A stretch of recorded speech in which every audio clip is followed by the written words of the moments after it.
Yo, di sini kita kembali lagi bakalan ngebahas film-film yang menarik untuk diceritakan. Dengan siapa lagi kalau bukan Jonah Visual.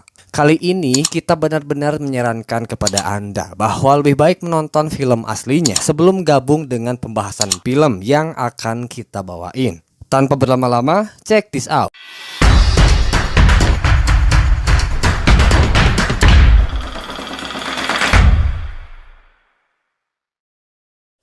Masuk ke episode 6 season pertama, kita akan lebih berfokus kepada pertarungan antara tim kepolisian melawan tim perampok.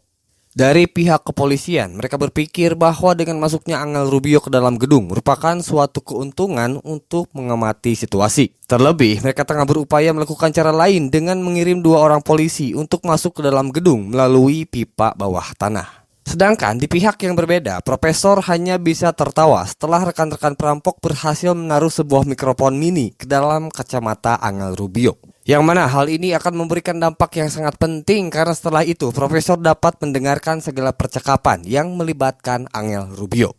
Tapi sampai saat ini para perampok khususnya Profesor masih belum mengetahui bahwa tim kepolisian diam-diam tengah berupaya untuk masuk ke dalam gedung melalui saluran pipa. Di luar fakta itu, Moskow dan Denver tengah merasa khawatir dengan keadaan Monica yang hingga saat ini terus memburuk. Peluru yang masih bersarang di dalam kaki Monica mau tak mau harus segera dikeluarkan apabila mereka ingin Monica selamat. Maka dari itu, Denver segera beranjak mencari peralatan bedah dengan membawa secari kertas tulisan Monica yang diperuntukkan kepada Arturo. Di tempat yang berbeda, Angel beserta 2 orang tim medis dipersilahkan untuk melaksanakan tugasnya, yakni mengoperasi Arturo Roman. 1 orang dari tim medis mendiagnosa bahwa Arturo masih bisa diselamatkan dan dapat melalui operasi tersebut hingga tuntas. Sembari melaksanakan pekerjaannya, tim medis diawasi langsung oleh Nairobi, Denver, dan Berlin. Bukan hanya mengawasi 1 orang tim perampok atau lebih tepatnya Berlin sedikit mengganggu jalannya proses operasi dengan mengungkit-ungkit sebuah masalah mengenai rumah tangga Arturo. Dios me libre a mí de hacer que eres un canalla. Sementara itu, Rio menjalani peranan yang sedikit berbeda di mana ia hanya berfokus untuk mengawasi 1 orang tawanan saja, yakni Allison Parker. Sebagai sesama anak muda, Rio tak ingin membuat Allison tertekan dan mengajak tawanannya itu untuk berbincang secara terbuka. Rio yang terlanjur menaruh kepercayaan kepada Allison melakukan sedikit kecerobohan dengan meletakkan senjata dan meninggalkannya begitu saja. Alhasil hal ini dimanfaatkan oleh Allison dan dengan sekejap keadaan pun berbalik.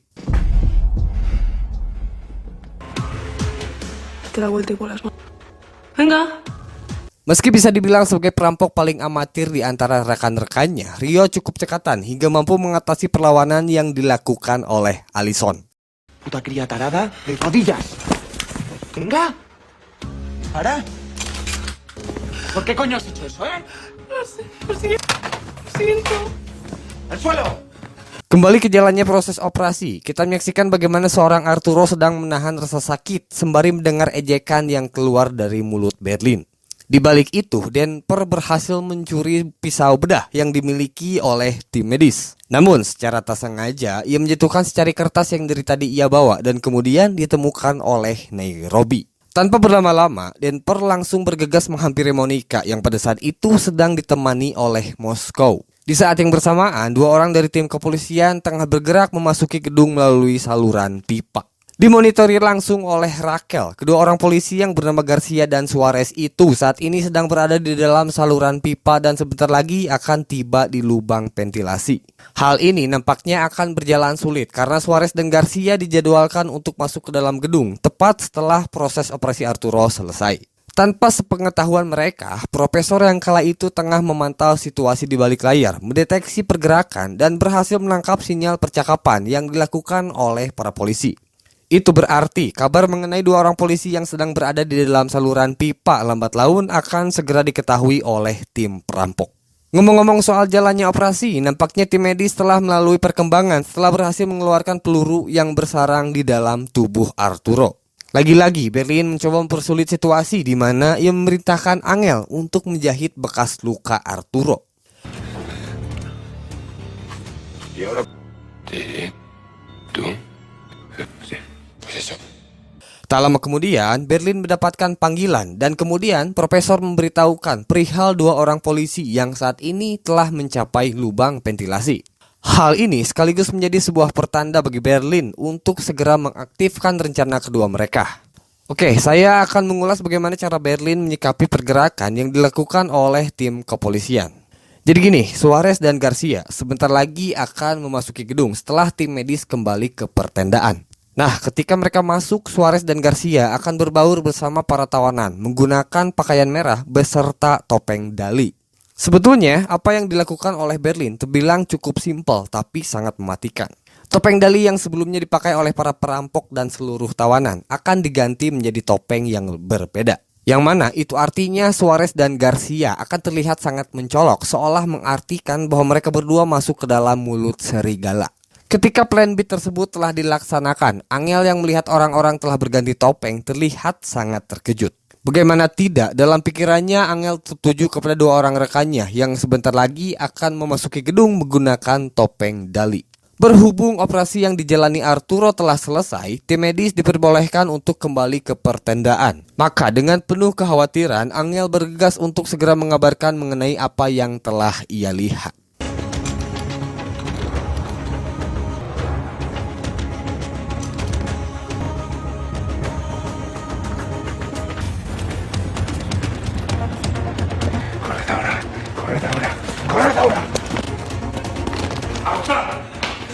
Sebelum membahas lebih lanjut, kita beralih dulu menyaksikan bagaimana perkembangan mengenai situasi yang dialami oleh Monica. Dengan bermodalkan alat-alat yang dicuri dari tim medis dan berupaya untuk segera menangani luka yang berada di bagian kaki Monica. Meski sudah mendapatkan alat-alat tersebut, rupanya Denver masih agak kebingungan harus menggunakan alat-alat itu seperti apa. Hal itu cukup beralasan karena bagaimanapun baik Denver maupun Moskow tak memiliki keahlian dalam bidang tersebut. Tak berselang lama, Nairobi yang sama sekali tak mengetahui kalau Monica masih hidup tiba-tiba muncul dengan segenap pertanyaan.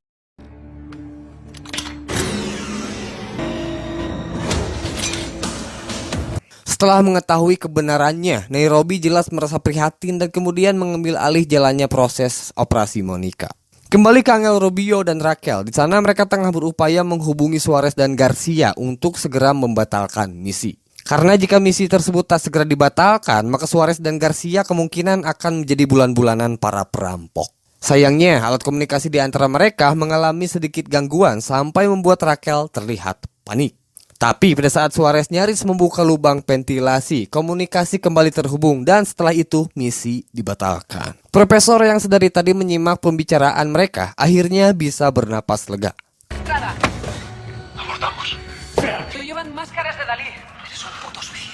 Kemudian ia segera menyampaikan kabar gembira tersebut kepada Berlin. Todos tranquilos. El plan B ha funcionado. Kita buang dulu pembahasan dan sedikit menarik mundur ke masa-masa pelatihan di rumah pengasingan. Nah, di sini kita akan sedikit menggali lebih lanjut mengenai pribadi seorang profesor melalui pertanyaan-pertanyaan yang disampaikan oleh Tokyo.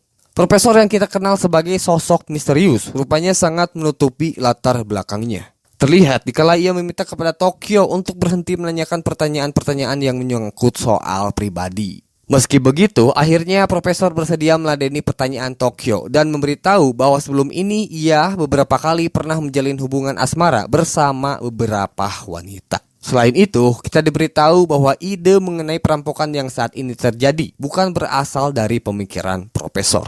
Sementara itu, kebuntuan saat ini sedang menghantui tim kepolisian setelah rencana mereka untuk menyelundupkan 2 orang agen ke dalam gedung gagal sepenuhnya. Dari hal tersebutlah muncul beberapa pertanyaan yang harus segera mereka selesaikan. Mulai dari mengapa para perampok selalu bisa membaca pergerakan yang dilakukan oleh tim kepolisian hingga akan sampai kapan para perampok mengurung diri di dalam gedung. Dengan hal ini, Raquel tak ingin hal tersebut terus terulang dan ia meminta kepada rekan-rekan untuk menganalisa lebih mendalam pergerakan para perampok di awal-awal perampokan. Setelah berbagai peristiwa yang cukup melelahkan, Raquel memutuskan untuk pulang ke rumah agar bisa beristirahat. Dikala ia hendak menutup mata, telepon yang tepat berada di hadapannya berbunyi dari seseorang yang ternyata adalah Angel Rubio. Perlu diketahui, Angel Rubio rupanya diam-diam menaruh perasaan kepada rekan kerjanya tersebut. 8 tahun yang lalu, keduanya sempat berpacaran, namun Raquel memutuskan untuk menikah dengan orang lain. Walaupun begitu, Angel yang kini sudah memiliki istri pun masih berharap bahwa Raquel memberikan kesempatan untuknya. Percakapan yang saat ini terjadi antara Raquel dan Angel didengarkan langsung oleh Profesor. Menariknya, dalam pembicaraan tersebut, Angel menyinggung soal seorang pria, dalam hal ini Profesor, yang beberapa kali kedapatan sedang bersama Raquel. Dengan begitu, Raquel membenarkan bahwa ia memang tertarik dengan pria tersebut, yang artinya Angel sudah tak memiliki kesempatan untuk mendekati dirinya. Berfokus kepada sisi yang berbeda, Rio, Tokyo, Nairobi, dan kulkas 2 pintu saat ini sedang berada di ruang percetakan, menyaksikan sebuah TV yang menayangkan berita mengenai perampokan. Awalnya mereka tertawa-tawa karena media menyebutkan bahwa perampokan tersebut merupakan yang terbesar sepanjang sejarah. Tapi tak berselang lama, raut wajah mereka khususnya Rio berubah ketika televisi menayangkan bagaimana kedua orang tua Rio berbicara mengenai kesedihannya. Lain dengan yang lain, Berlin terlihat menyendiri di mana ia tengah sibuk dengan peralatan suntik yang ada di hadapannya. Entah kegunaannya untuk apa, semuanya belum terjawab karena tak lama dari situ Tokyo masuk ke dalam ruangan. Di titik ini, rupanya Tokyo sudah muak dengan apa yang telah dilakukan oleh Berlin. Terutama tentang bagaimana seorang Berlin memerintahkan kepada Denver untuk membunuh Monica. Atas ketidaksukaannya itu, sambil menodongkan pistol, Tokyo meminta kepada Berlin untuk mengakui perbuatannya kepada Profesor. Mengetahui hal itu, Profesor jelas merasa terpukul mengingat jatuhnya darah sangat dilarang oleh tim perampok. Apalagi hal tersebut dilakukan oleh seorang pemimpin seperti Berlin. Berlin pun memahami bahwa hal ini memang di luar kendali dan dengan sedikit mengintimidasi, Berlin meminta kepada Profesor untuk diberikan hukuman. Era la única línea roja. La mujer tenía un móvil entre las piernas. Y que hagas tan vida.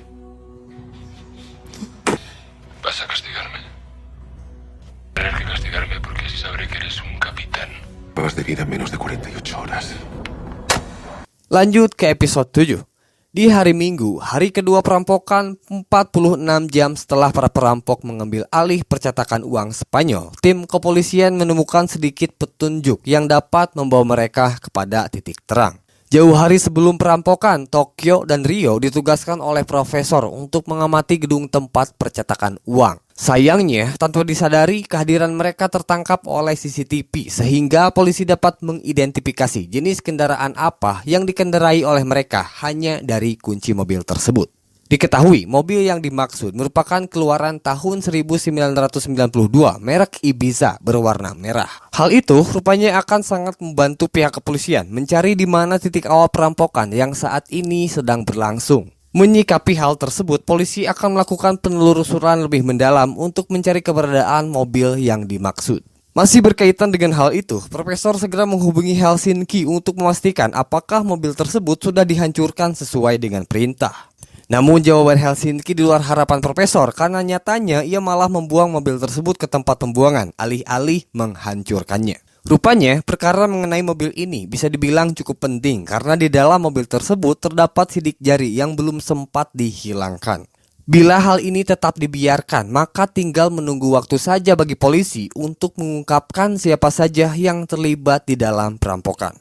Tak tinggal diam, Profesor segera bergegas untuk mencari keberadaan mobil dan mensterilkan sidik jari yang terdapat di sana. Namun sebelum ia berangkat, Profesor kembali diterpa suatu masalah. Pasalnya, polisi meminta untuk membebaskan 8 orang sandera karena jika tidak, negosiasi antara Profesor dan pihak kepolisian akan berjalan alot. Singkat cerita, Profesor telah tiba di mana mobil yang dimaksud berada dan naasnya tempat itu dijaga oleh seorang penjaga. Dengan sangat berhati-hati, Profesor masuk dengan menyelinap berupaya mengelabui si penjaga yang sedang memantau tempat tersebut. Meskipun telah berhati-hati, keberadaan Profesor akhirnya diketahui sehingga adegan kejar-kejaran pun terjadi. Tak ada pilihan lain, Profesor mencoba untuk bersembunyi di dalam sebuah mobil. Namun naasnya si penjaga yang mengetahui memaksa Profesor untuk keluar menggunakan sebuah alat berat.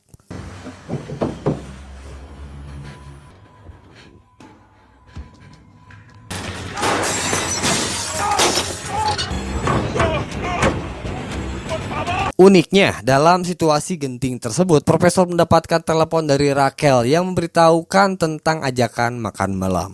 Oke, setelah berkutat dengan persoalan mobil Ibiza, kita kembali ke dalam gedung di mana Berlin tengah asik-asik menghabiskan waktu bersama tawanan wanita.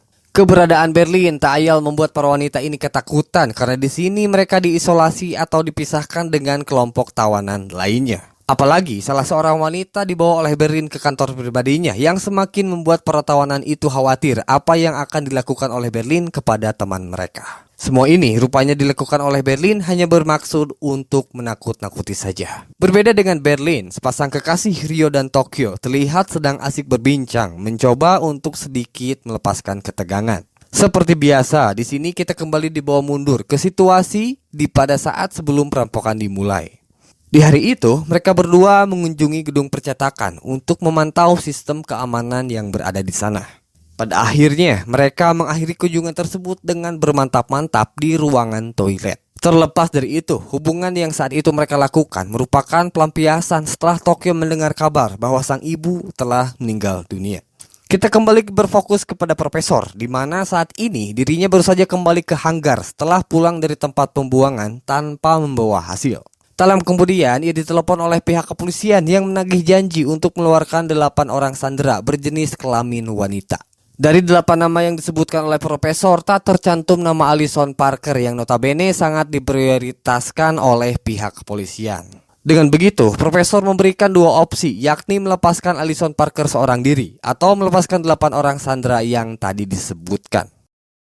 Alhasil, atas desakan dinas intelijen, Raquel terpaksa memilih untuk menyelamatkan Alison alih-alih menyelamatkan 8 orang sandera. Alison acá entregaré a Alison Parker. Y a nadie que salga Parker. No pienso asumir esa decisión. Es como... ¿Estás segura? ¿Prefieres salvar? Setelah komunikasi berakhir, Raquel mendapatkan informasi bahwa mobil Ibiza yang dari tadi disebutkan sudah tak tercatat di dalam informasi pajak selama 10 tahun. Yang artinya mobil tersebut sudah tak digunakan lagi oleh pemiliknya dan tersimpan di suatu tempat. Raquel yakin bahwa saat ini mobil tersebut telah dibuang ke tempat pembuangan dan oleh sebab itu ia segera memerintahkan kepada anak buahnya untuk menyusuri lokasi. Profesor yang dari tadi mendengarkan percakapan melalui mikrofon yang ditanam di dalam kacamata Angel Rubio jelas merasa kaget dengan pergerakan yang akan dilakukan oleh pihak kepolisian. Tak ada opsi lain, Profesor harus kembali ke tempat pembuangan, menghapus sidik jari sebelum ditemukan oleh pihak kepolisian. Di percobaan keduanya ini, Profesor berhasil masuk lalu tiba di mana mobil yang dimaksud berada. Dengan bahan-bahan yang telah dipersiapkan, Profesor mulai beraksi dan di tengah-tengah ketergesaannya, ia meletakkan satu buah kancing yang ternyata merupakan kancing jas kepemilikan seorang Berlin. Ini mengindikasikan bahwa Profesor sengaja melakukan hal itu agar identitas Berlin terungkap oleh pihak polisi. Pada saat yang bersamaan, mobil polisi mulai berdatangan yang pastinya membuat Profesor tegang setengah mati. Beruntung tugas Profesor di sana telah selesai, tinggal bagaimana ia melarikan diri dari tempat tersebut. Dari waktu semepet itu, Profesor masuk ke dalam sebuah pan untuk setidaknya lolos dari jangkauan para polisi. Meskipun begitu, hal ini belum bisa dibilang aman karena lambat laun polisi akan segera mengetahui bahwa mobil tersebut telah disterilkan oleh seseorang. Lantas dengan tekanan yang sangat tinggi, Profesor masih bisa berpikir lalu membuat dirinya sekotor mungkin dengan tujuan mengelabui polisi yang berada di luar sana. Benar saja, ketika ia keluar dengan penampilan seperti gelandangan, Profesor berhasil mengelabui Raquel dan salah seorang polisi. Ketika Profesor melenggang pergi meninggalkan tempat tersebut, Raquel baru menyadari bahwa gelandangan yang sebelumnya ia lihat adalah orang yang telah mensterilkan mobil tersebut. Tapi semua itu terlambat karena gelandangan tersebut atau lebih tepatnya Profesor telah pergi jauh dan mustahil untuk dikejar. Sekian dulu untuk episode ini, kita ketemu lagi di video selanjutnya. Terima kasih telah menonton video ini sampai selesai dan jangan lupa berikan dukungannya dengan subscribe, like, dan komen.